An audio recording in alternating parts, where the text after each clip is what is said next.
নমস্কার বন্ধুরা, আপনারা দেখছেন রিসার্চ বাংলা নিউজ। আমি বিশ্বজিৎ রয়েছি আপনাদের সঙ্গে। আজকের খবর, বিহারের রাজনীতি যেন আবারও প্রবল ঝড়ের মুখে। এনডিএ কি ভাঙছে? নীতিশ কুমার কি আবারও দিক পাল্টানোর প্রস্তুতিতে? 58+35+6 সমান 126-এর যে নতুন সমীকরণ বিহারে ছড়িয়ে পড়েছে, তা কি সত্যি বিহারের এনডিএ সরকারকে রাতারাতি বদলে দিতে পারে? চলুন সমস্তটা সাংবাদিকতার ভাষায় বিশ্লেষণ করি ক্রমানুসারে।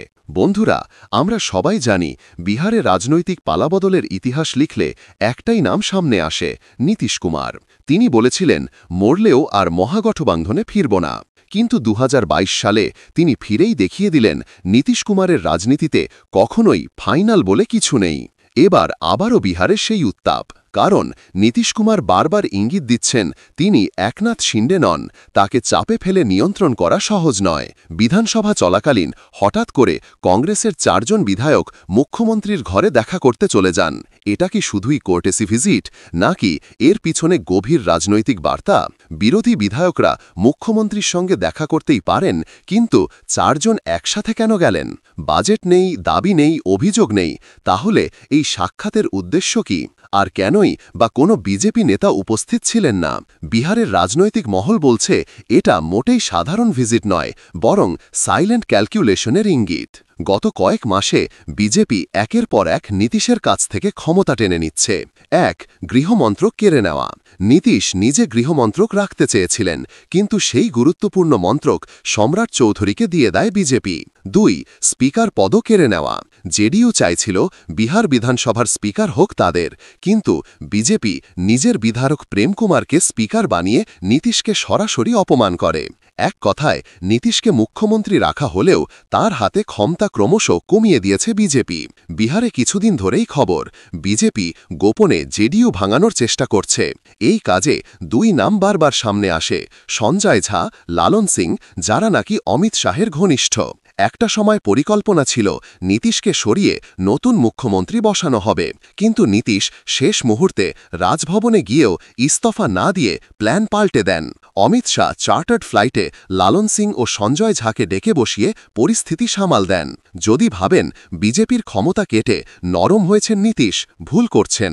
নীতিশ কুমারের হাতে এখনও রয়েছে ট্রান্সফার পোস্টিংয়ের পূর্ণ ক্ষমতা, আইএএস আইপিএসদের ওপর নিয়ন্ত্রণ, এবং তিনি গত কয়েকদিনে 855 জন অফিসারকে ট্রান্সফার করে দিয়েছেন। এটা সাধারণ ঘটনা নয়, এটা স্পষ্ট বার্তা, গৃহমন্ত্রক না থাকলেও প্রশাসন এখনও আমার কন্ট্রোলে। বিজেপি নেতারা কোন দিকে যাচ্ছে, কারা কার সঙ্গে দেখা করছে, সবই নীতিশ পরিচ্ছন্নভাবে মনিটর করছেন। এবার আসল হিসেব, বিহারে যেটা নিয়ে তোলপাড়, 185+35+6 সমান 126, জেডিইউ সমান 85, ইন্ডিয়া ব্লকের সমর্থক বা সম্ভাব্য 35 এবং এআইএমআই সমান 6, ম্যাজিক ফিগার 122। অর্থাৎ এই সমীকরণ মিললে এক লহমায় সরকার বদলে যেতে পারে। আর তাই কংগ্রেস বিধায়কদের সেই হঠাৎ সফরকে অনেকেই দেখছেন একটি বড় প্রস্তুতির প্রথম সিগন্যাল হিসেবে। বিজেপির 3টি বড় চিন্তা: 1. নীতিশ প্রশাসন কড়া হাতে ধরে রেখেছেন। 2. জেডিইউ ভাঙানোর অপারেশন স্বচ্ছ নয়। 3. এআইএমআইয়ের 6 বিধায়ক নীতিশকে সমর্থন দিতে প্রস্তুত। সব মিলিয়ে বিজেপির সামনে সমস্যা। নীতিশ কুমার যদি চান, রাতারাতি সমীকরণ বদলে দিতে পারবেন। স্মরণ করুন, 1917 বিজেপি ছেড়ে আরজেডির সঙ্গে, 2022 আবার এনডিএ ছেড়ে মহাগঠবন্ধন, 2023 এনডিএতে ফিরে আসা। নীতিশ কুমারের রাজনৈতিক ইউটার্ন ভারতের ইতিহাসে আলাদা জায়গা তৈরি করেছে। এখনও কি তিনি সেই মোচড় দিতে প্রস্তুত? এটা এখন বিহারের সবচেয়ে বড় প্রশ্ন। হিন্দুস্তান নবভারত টাইমস সহ একাধিক সংবাদ মাধ্যম রিপোর্ট করেছে, বিহারে কোনো বড় সমীকরণ তরতাজা হচ্ছে। বিধানসভার দ্বিতীয় দিনের মধ্যেই বিরোধী দলের 4 বিধায়ক মুখ্যমন্ত্রীর সঙ্গে দেখা করতে যাওয়া, এটা নিছক সৌজন্য নয়, এটা রাজনৈতিক টেম্পারেচার টেস্ট। সব বিশ্লেষণ মিলে একটা প্রশ্ন, এনডিএ কি ভাঙছে? নীতিশ কুমার কি নতুন সরকার গঠনের চেষ্টা করছেন? 126-এর সমীকরণ কি সত্যি রাতারাতি বাস্তব হতে পারে? বন্ধুরা, নীতিশ কুমারকে যারা চেনেন তারা জানেন তিনি কখনোই আগে ভাগে কার্ড দেখান না।